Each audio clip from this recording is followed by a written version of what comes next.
Ayan mga lods, ah, habang kami ay nag-ride Oh, sa ni aking constable. kaibigan,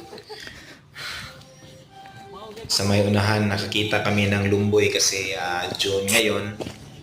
Maraming bunga ng lumboy. Ewan Tamis ko man kung po ito ano ako ba sa nakuha lagi Tagalog na. ng lumboy. Ito parang grapes mga lods. Matamis. Libre lang ito mga lods. No? Ang ganda pa ng view. Nakikita niyo sa amin overlooking talaga yung kinalalagyan ng lumboy mga lods. Oh, daming bunga. Napakahitik sa bunga ng lumboy na ito. Nadadaanan lang namin to lods sa aming biyahe pag kami ay nagbabike, nagtitrail. Ganda pa ng view dito mga lods. Nasa tabing daan lang to lods, patungong sa aming pinagra-ridean.